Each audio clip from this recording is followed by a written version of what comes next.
Over a year ago at this point, I made a video which still happens to be my most watched video at this point about the struggles of being a modern day Yu-Gi-Oh player. In that video, I talked about several things, but a few of the more important takeaways were that cards are generally pretty expensive if you want to keep up with the competitive scene, and the best format for collecting cards without spending a ton of money, i.e. Duel Links and Master Duel, are generally kind of stingy with how they give out product. Now, it's no exaggeration to say that I got a lot of pushback in my comment section, but most of it was constructive criticism, which I do appreciate. One of those comments I'd see decently often is how my perspective on games like Duel Links is wrong in that it gives more free gems, cards, i.e. whatever product, than I originally played up. So, to test that, I actually re-downloaded Duel Links and started playing again, getting a bunch of free stuff at the start. While I will admit the beginning of these games keep the player engaged and have a decent amount of rewards, the grind for that as the game progresses is obviously going to be a lot more strenuous. I remember very specifically on my old account having like all of my characters up to level 20, 25-ish, and it starting to get to a point where I would have to put in serious time to get any kind of reward. Now, let me be clear.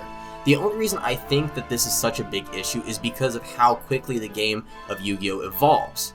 This is a game that could have a new meta deck in a week or 2 weeks' time, which usually ends up changing how formats are played and what cards are needed in order to even compete.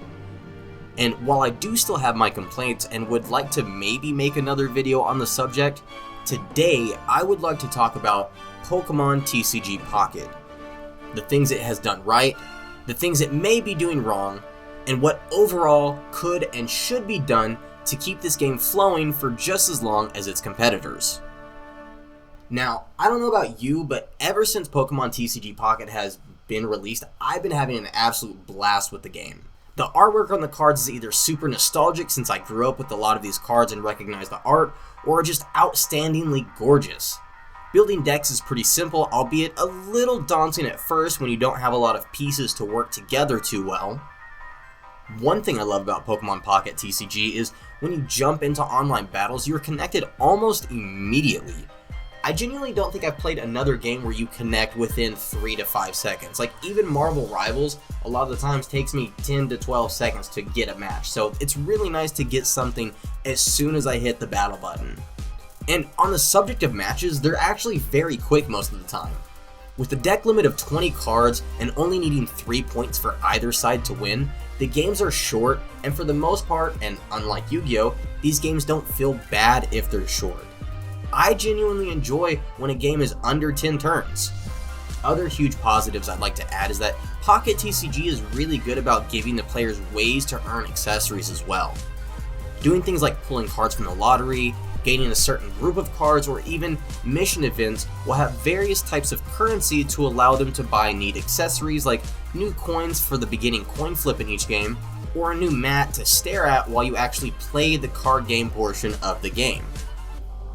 Between the constant new events, beautiful artwork, smooth running game, and easy to understand mechanics, it's really no wonder why the game has done as well as it has, and I don't plan to stop playing anytime soon. However, that doesn't mean I don't have complaints. Again, I want to preface this by saying I love this game so far, and overall I think it welcomes the player and keeps them engaged better than something like Duel Links or Master Duel, but there are still some issues I think could be ironed out. One of the complaints I'm always going to have, regardless of if it's an actual issue or not, is cards. This is a card game. If you want me to play the card game, give me free cards. Now, obviously we get free packs all the time. In fact, we receive one every 12 hours, and unlike Duel Links, the packs actually have 5 cards in them. We even have spare energy that can be earned daily to buy additional packs, but there's always room for more. Pokemon Day was just a few weeks ago, and during it, we got the announcement of a new pack.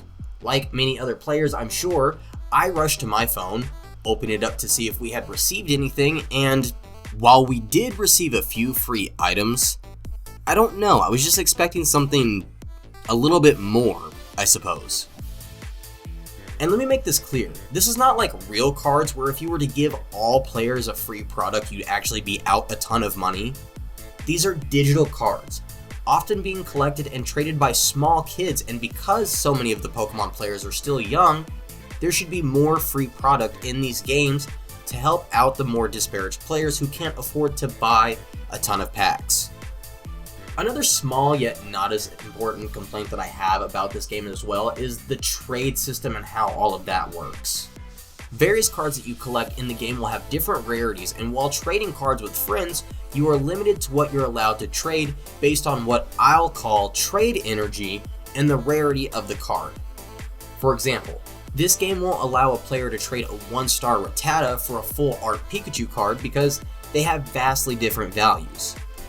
While I understand the energy portion, making it impossible for someone to, say, steal a phone and forcibly trade over all the cards to another account, I don't agree with the system forcing you to trade cards of equal value. For example, in some of the newer packs of the game, there's a full art Lucario card that is not only strong, but has gorgeous art as well. I've pulled 5 of these now. What if a kid I meet desperately wants this card and has either just started the game or has been hunting for several days for this card to no avail? Why is it that I can't just trade this kid a Lucario for one of their non-important cards?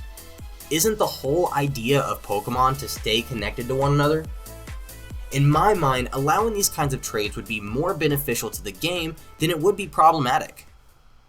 One of the last major complaints that I have about this game that I feel needs to be tweaked a bit is leveling and the AI. In regards to leveling, it's just plain too slow. Everything, and I do mean literally everything, only gives you 25 EXP.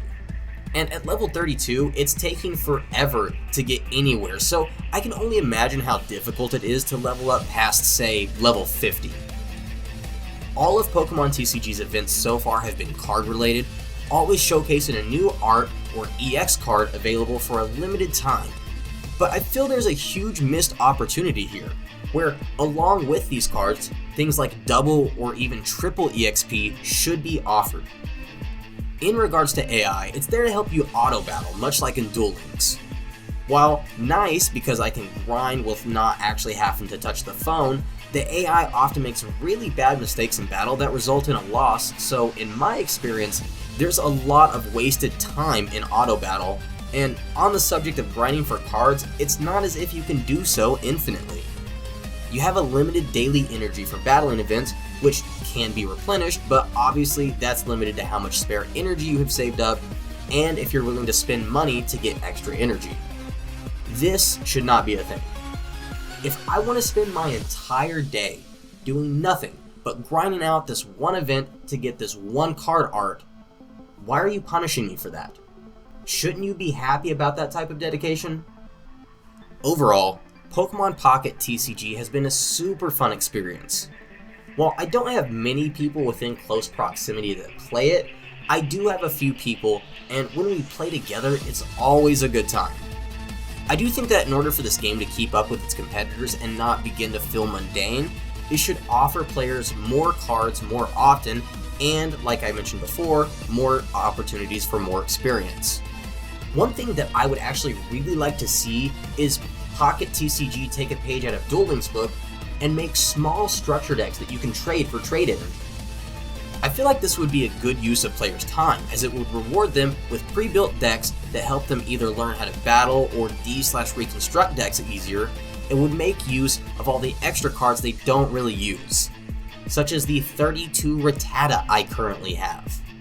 With this addition plus a few other changes, such as allowing more kinds of trades between players and not limiting to cards of equal value, more diverse events that offer things like additional EXP or currency, and maybe slightly better drop rates for some of the non-mythic cards or whatever these are called, I genuinely think that Pokemon Pocket TCG could ride its popularity of being the #1 most selling franchise of all time, all the way to the greatest and most popular mobile game of all time. Thank you all so much for watching. I hope you enjoyed this one. If you did, please let me know down in the comment section below. I'm trying to change up the editing style, obviously adding in some of the face cam a little bit now that I've fixed my microphone situation just a little bit. So I hope you enjoyed, and like I said, if you did, let me know down in the comment section below. Thank you all so much for watching, and I will see you all next time.